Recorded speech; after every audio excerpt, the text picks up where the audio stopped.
હું ઘણી વખત કહું કે ઘરની અંદર કઈ વાતો કરવાથી આમાં જ્યારે તમે આપણે ડૉક્ટર પાસે જઈએ એટલે આપણને બધું પૂછે કે કાલે શું ખાધું હતું, આજે શું હતું, પહેલાં શું હતું, તમે શું ખાઓ તો તમને શું પ્રોબ્લેમ થાય છે, આના ઉપરથી આપણને ખબર ન પડે. આના ઉપરથી આપણને ખબર નથી પડતી. ડૉક્ટરનું એક ઓબ્ઝર્વેશન હોય એને ત્યાં જઈએ એટલે આપણને પેલું અડાડવાનું હોય સ્ટેથોસ્કોપ, એ તો ઠીક છે, ચાલો એના ઉપરથી તો શરીરના ધબકારાઓ સિવાય બીજી કંઈ ખબર ના પડે. પણ એમ પૂછે કે તમે શું ખાઓ તો તમને આવું નીકળે છે શરીરની પલ્લી ઉપર, ક્યારે તમને આવું આવું થઈ જાય છે, કઈ વસ્તુ ખાઓ તો તમને આવી પલ્લીઓ નીકળે છે, પેટમાં ક્યારે દુખે છે, હાથ, એટલે બધું જ આપણને પૂછે, એ ઓબ્ઝર્વ કરે અને પછી આપણને એમ કહે કે તમારે આટલું આટલું નહીં કરવાનું ને આ દવા લેવાની. તો ઘરમાં કે સમાજમાં કોઈ પણ પ્રશ્ન આવે ત્યારે આપણે એ ઓબ્ઝર્વેશન આપણે જાતે ન કરી શકીએ. ક્યારે હું બોલ્યો તો પહેલાં એટલે આવું હતું કે ભાઈ બોલ્યા હતા, હું આવું બોલું છું ત્યારે મારી પત્નીને દુઃખ લાગે છે કે એ મને મારા બા વિશે કહે છે ત્યારે મારા પતિને દુઃખ લાગે. આવા ઝીણા ઝીણા ઓબ્ઝર્વેશન જો માણસ કરે તો મને નથી લાગતું કે એમાં સ્નેહ જેવી અનન્ય લાગણીઓને તોડી શકે. અને પછી તો પેલા અહમભાઈ ઉભા જ હોય, તારાથી આમ કહેવાય જ કે તું કોણ કહેવા વાળી મને. હવે એ કોણ કહેવા વાળી છે એ તો માનવા વચ્ચે અધિકાર આપ્યો હતો, એમાં અત્યારે પછી પૂછવાનો પ્રશ્ન જ ક્યાં છે કે તું મને કોણ કહેવા વાળી. આ બધી દુઃખના કારણો પારિવારિક સંબંધોની અંદર અનેક વખત જોયા છે.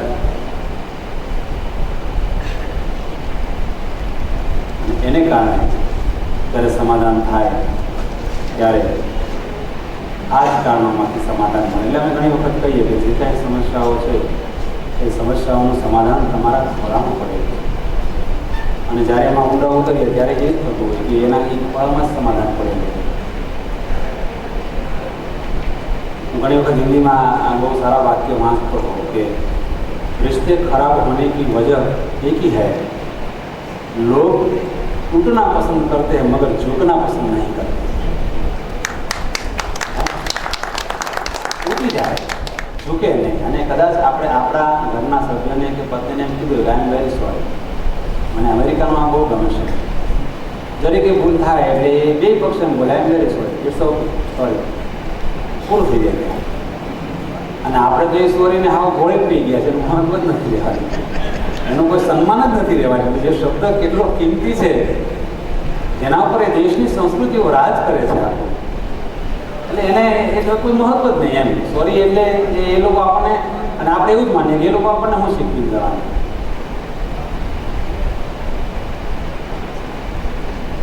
આ બધી બાબતો મેં આજે એક વાત કરી, સ્ત્રી રિસ્પેક્ટની, વુમન રિસ્પેક્ટની. શાળાઓની અંદર બાળકો પ્રવેશ કરે અને એ અમેરિકાની શાળાઓમાં જ્યારે છોકરીઓ પોતાના ક્લાસમાં અંદર જાય એટલે છોકરાઓ ખુરશીઓ ખેંચીને ત્યાં ઉભા રહે, બેસી જાય પછી પોતાની સીટ ઉપર બેસે. તો અદ્ભુત દ્રશ્ય છે. એ ક્લાસની અંદર બેન્ચીસ નથી ત્યાં આગળ, ટેબલ ખુરશી નાના નાના છે. એટલે એ અમે ગયા હતા શુક્રવારે 7 વાગે હું શાળામાં વિઝિટમાં ત્યારે અમે જોયું 10મા 12મા ધોરણના વિદ્યાર્થીઓ અને વિદ્યાર્થીનો વિશેષ પૂરી થઈ અને ક્લાસમાં આવ્યા એટલે છોકરાઓ બધા જ ઊભા રહી ગયા એક જગ્યાએ, જ્યાં જ્યાં ખુરશીઓ હોય ત્યાં બધી છોકરીઓ બેસી ગઈ. જેવા અંદર આવ્યા એટલે એ લોકોએ ખુરશીઓ બહાર કાઢી, છોકરીઓ બેસી ગઈ એટલે એ પોતાની જગ્યાએ જઈને બધા. એના પ્રિન્સિપાલને મેં પૂછ્યું કે આનું કારણ શું? તો કે અમારે અહીંયા ખૂબ સારી બાબત વાવવી છે તો એની પ્રેક્ટિસ, એ સંસ્કાર વાવવાની શરૂઆત અમે સ્કૂલમાંથી કરીએ છીએ. હવે 5 વર્ષ સુધી 7 વર્ષ સુધી પોતાના ક્લાસની અંદર દીકરીને ખુરશી બહાર ખેંચીને બેસાડવાનું રિસ્પેક્ટ આપ્યું હોય, એ વ્યક્તિ બહાર નીકળીને એ સ્ત્રીને કેવી રીતે બીજી દ્રષ્ટિએ જોઈ શકે? એટલે હું ઘણી વાર કહું, કદાચ મારી સમજમાં ફેર હોય કે અણુબોમ્બ બનાવી લેવાથી મહાસત્તા નથી બનાવતી, પણ એ દેશનો એક એક નાગરિક જ્યારે દેશ માટે નિષ્ઠાની જ્યોત પ્રગટાવે ત્યારે મહાસત્તા બની શકે. બે ગાડી વચ્ચે આપણે 30 ફૂટનું અંતર રાખવાનું છે તો રાખે જ છે, પછી આપણા ભાઈઓ જાય નથી રાખતા અને પછી ખાલી $1200 $900 દંડ ભરે છે. એ હકીકત છે, લાખ રૂપિયા, 1.5 લાખ રૂપિયા. એક અદ્ભુત દ્રશ્ય ડલાસમાં અમારો પહેલો દિવસ જ્યારે અમેરિકાની ધરતી ઉપર, ત્યારે એક બહુ અદ્ભુત દ્રશ્ય જોયું. ડલાસથી અમેરિકો સિટી અમે લોકો બાય કાર જતા હતા. 4 રસ્તા ઉપર એક કૂતરાનું બચ્ચું કોઈની ગાડીમાંથી પડી ગયું, એટલે ત્યાં એક મોટી ઉંમરના સ્ત્રી પાત્ર હતો, એ લોકો એ બચ્ચાને પકડવા માટે દોડતા કે આને પકડીને કોઈને આપી દઈએ. એટલે પણ એ કાર્ય થતું હતું ત્યારે 4 રસ્તા ઉપર 500 ગાડીઓની લાઈન, કોઈ કાર નહીં ચલાવતા જ્યાં સુધી પ્રવૃત્તિ પૂરી. 4 રસ્તા પર 500 કારની લાઈન થઈ ગઈ. જ્યારે એ બચ્ચું હાથમાં આવ્યું અને કોઈ એને એડોપ્ટ કર્યું અને એની ગાડી નીકળી, પછી બધી કાર ધીમે ધીમે કોઈને તકલીફ ન પડે પસાર થઈ. હવે આ જે સેન્સ, ટ્રાફિક સેન્સ છે, એ ક્યાંથી લાવશો આપણે? અને જે દિવસે આવી ગયું એ દિવસે આ દેશથી મહાન કોઈ દેશ નથી. કારણ કે સંસ્કૃતિ તો સારી છે જ, સંસ્કૃતિમાં તો કશું કોઈ એમાં કોઈ કંઈ કાઢી શકે જ નથી કે આમાં ક્યાંય મુશ્કેલી કે કંઈ પ્રોબ્લેમ છે. પણ સંસ્કૃતિ હતી અને આપણે એનું બખૂબી એનું ગૌરવ અનુભવીએ છીએ. એટલે સંસ્કૃતિ અમારી બહુ સારી છે. હું શાળાની અંદર બાળકોને પૂછું, ચાલો સંસ્કૃતિની વાત કરીએ છીએ, એટલે હું પૂછું કે ઘણી વખત હું તાલીમમાં પૂછું મોટાને, તમારું બાળક તમને પગે લાગે છે? ચાલો સંસ્કૃતિની વાત કરીએ આપણે. કદાચ સંસ્કૃતિમાં તો એ પણ છે, સવારે ઉઠે એટલે બાળક એના માતા પિતાને નમન કરે. ભલે સૂર્ય નમસ્કાર કરે કે નથી કરતો, પણ એના માતા પિતાને નમસ્કાર કરે. આ સંસ્કૃતિની શરૂઆત તો એક રોજ ત્યાંથી શરૂઆત થાય.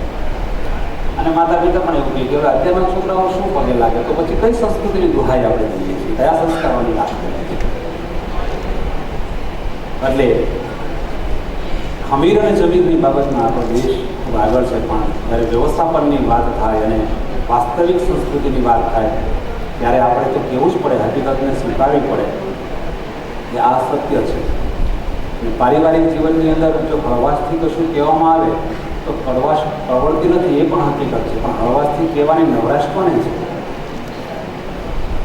આ શબ્દો બધા આમ થોડા પેલા વેમાં ચાલે છે કે હળવાશથી કહેવાય તો 100% એમાં કડવાશ આવવાની કોઈ શક્યતા નથી, પણ એ હળવાશથી કહેવાય એવી નવરાશ બી હોવી જોઈએ ને. સમય જેટલો માણસને જેટલો આક્રમક બની ગયો છે, એટલે એ પતિ પત્નીના જીવનમાં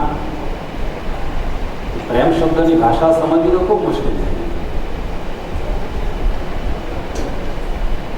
એટલે આવા બધા વાતો છે. અને હવે ફરી એકવાર વિષય બદલાવવાનો સમય આવી ગયો છે. એટલે વિષય તો આમ તો આપણો જે ચાલે છે એમાંનો જ એક વિષય છે, અને એ છે હવે એક दूजे के लिए जीवन जीवવાની કળા. આ એક दूजे के लिए જીવન જીવવાની જે કળા છે એની અંદર આમાંને આ જ બાબતોને લિંક કરતી બાબતો છે, આ જ વસ્તુને લિંક કરે છે. એક दूजे के लिए આમ જનરલી શબ્દ જોઈએ તો એ પતિ પત્નીને સાથે રાખવાની બાબત છે. એક दूजे के लिए જુઓ તો પોતાના અસ્તિત્વને બીજા અસ્તિત્વ સાથે જોડવાની વાત છે, અને આ અસ્તિત્વ જોડાયા પછી એમાં કંઈક વિકાસ સાધવાની બાબતો છે. ક્યારેક એવું પડે કે સંબંધ એવા હોવા જોઈએ કે જેમાં શબ્દો ઓછા હોય અને સમજ વધારે હોય. આ બધું સાંભળવું પણ આપણને એટલું સરસ ગમે છે કે શબ્દ એવા હોવા જોઈએ કે શબ્દ ઓછા હોય અને સમજ વધારે હોય, વિવાદ ઓછા હોય અને સંવાદ વધુ હોય. એમાં એટલે આપણે પહેલો પ્રશ્ન આવે કે છેલ્લે 3 કલાક આપણે સાથે ક્યારે બેઠા? પુરાવા ઓછા હોય અને પ્રેમ દર વખતે એને કંઈ એવું કહેવું ન પડે કે હું બહુ જ ચાહું છું. આ પ્રકારના સંબંધો હોવા જોઈએ, અને એ પ્રકારના સંબંધો આપણી વૈદિક સંસ્કૃતિએ નિર્મિત કરેલા છે. એમાં કાંઈ આપણે નવું કરવાનું એવું છે નહીં, આપણે તો ખાલી પાળવાનું છે.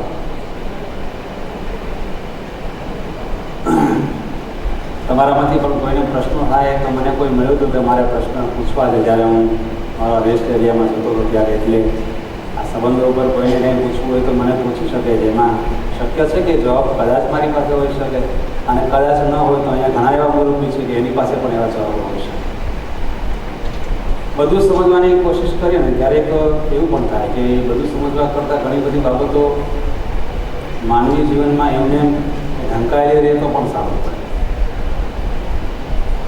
આ એક દૂજે કે લીએ જે શબ્દ છે એ અભિન્ન અંગની વાત છે. અભિન્ન અંગ ત્યારે જળવાય કે જ્યારે વ્યક્તિ પોતાના ઘરની અંદર દિલ લઈને આવતો હોય, દિમાગ લઈને નહીં. જ્યારે જ્યારે માણસ પોતાના પાત્રોની સુંદરતાને સમજી શકે, પોતાના પાત્રોની લાગણીઓ સમજી શકે. એક રાજ્યની અંદર મહાયુદ્ધ થયું એટલે જે રાજા જીતી ગયો એણે એવો પ્રસ્તાવના મૂકી કે તમારી સ્ત્રીઓ જે લઈ જવું હોય એ લઈ જાય અને આ રાજ જે છે એને અમે સંભાળી લઈએ. દરવાજો હોય મુખ્ય રાજમાં. એટલે જ્યારે એ રાજાને એમ હતું કે હવે આ સ્ત્રીઓ નીકળશે લઈને તો શું નીકળશે કે એ ભરણાઓ લેશે, દાબડીઓ લેશે, સોનું લેશે. એ કેટલુંક લઈ જશે પણ એ પુરુષો તો આપણી પાસે રહેશે, પરિવારના સભ્યો આપણી પાસે રહેશે, કારણ કે આપણે સ્ત્રીઓને છૂટ આપી છે. અને પુરુષો અને એના સભ્યોના પરિવારના પાત્રો આપણી પાસે રહેશે તો આગળના રાજ્યને જીતવા માટે આપણી પાસે બીજું માનવ બોલાવી લેશે. એટલે એ દરવાજાની આગળ ઉભા રહ્યો રાજા પોતે. આ હકીકતની ઘટના છે. એનું નામ કદાચ સક્ષમ રીતે ન આપી શકું એટલે નથી. થોડીક વાર થઈ, એકાદ કલાકમાં સ્ત્રીઓ ત્યાંથી નીકળી એટલે પોતાના ખભાની ઉપર, એકાદ ખભા ઉપર પોતાનો પુરુષ હોય ને એકાદ ખભા ઉપર પોતાનો દીકરો હોય, એકાદ ખભા ઉપર પછી પોતાની અલગ અલગ પાત્રો. જ્યારે બહેનો બહાર નીકળ્યા ત્યારે એના ખભા ઉપર પોતાના પુરુષો અને પોતાના દીકરાઓ વધારે હતા. અને આ જે આંતરમન છે સ્ત્રીનું એ બહુ ઓછા પુરુષો એને સમજી શકે કે અંતિમ ક્ષણ. હા, આપણે માનીએ છીએ કે એના માટે તો સૌથી વધારે જો પ્રિય હોય તો સોનું છે, એવું આપણે જનરલી એવું કહેવાય છે. પણ એક દૂજે કે લીએ જે શબ્દ છે માત્ર પતિ પત્ની પૂરતો સીમિત નથી, એ આખા પરિવારને સ્પર્શે છે. અને એટલે ઘણી વખત આપણે એમ કહીએ કે આપણે સમજવાનો પ્રયત્ન કરીએ કે આ જે સંપ છે એક દૂજે કે લીએ એટલે એમાં આખા વાક્યને ભેગું કરો તો એક નાનકડો સંપ શબ્દ આવે. અને સંપનું સારામાં સારું ઉદાહરણ સમજવું હોય તો એમ કહેવાય કે એક સંપ કર્યો માટીએ, જ્યારે માટીએ સંપ કર્યો એટલે એને ઈંટ બની ગઈ. આ એક દૂજે કે લીએની વાત છે. ઈંટોનું ટોળું ભેગું થયું એટલે એને સંપ જ કહેવાય. ઈંટોનું ટોળું ભેગું થયું અને ભીત બની ગઈ.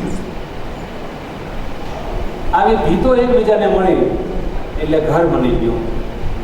આ નિર્જીવ વસ્તુઓ વચ્ચે પણ જો સંપને કારણે પ્રેમ અને લાગણી સમજાતી હોય તો આપણે તો મનુષ્ય છીએ અને એટલે આપણે લાગણીને સમજીએ.